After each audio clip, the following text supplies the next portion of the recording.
Cities across the country are struggling with a shortage of housing, but there are millions of spare bedrooms.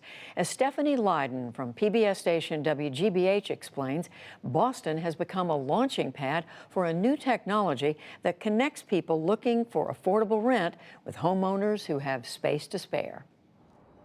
Before she started her graduate program in public health, Abby Herbst got a crash course in math. There are too few apartments for too many people in Boston. I called actually a real estate agent, and they wouldn't take me as a client basically because I didn't have the budget for a regular place. And then I was looking farther and farther outside of the city. But she found a place just a 20-minute walk from campus.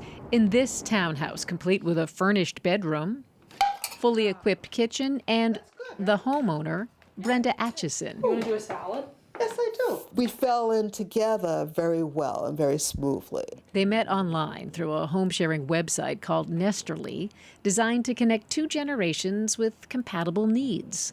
Older people who want to stay in their homes but need help. 12-foot ceilings, it's a little hard to heat in the wintertime. So a little extra doesn't hurt. And younger people who need a place to live. Herbst pays $650 a month, less than half the cost of a studio. And she does chores. Like I take out the trash, the snow shoveling. The home sharing idea came to Nesterly founder Noelle Marcus while she was living in Boston. It was really, really expensive to find housing while I was in graduate school there. She's now based here in New York. I think the average one bedroom in New York is over $3,000. Maybe worse than Boston.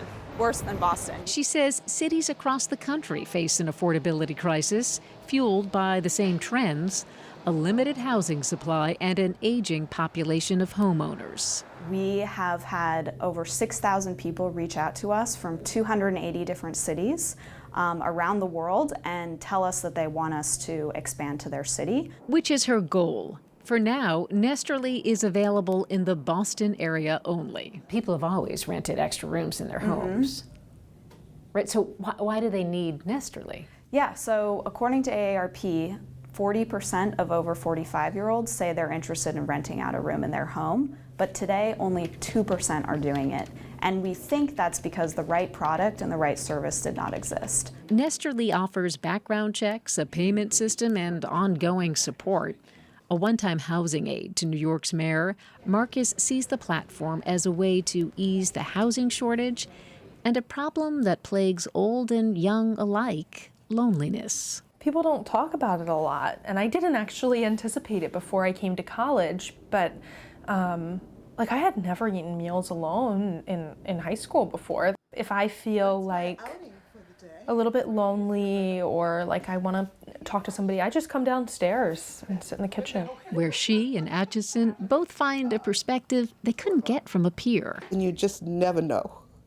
You just never know what you're going to talk about. My grandmother lives in New York. That older and younger people enrich one another's lives isn't a surprise to Noelle Marcus. She moved from Boston to New York mainly to be close to her grandmother. She's 89 and she's one of my best friends. An inspiration for a housing innovation that helps two generations under one roof. For the PBS NewsHour, I'm Stephanie Lydon in Boston.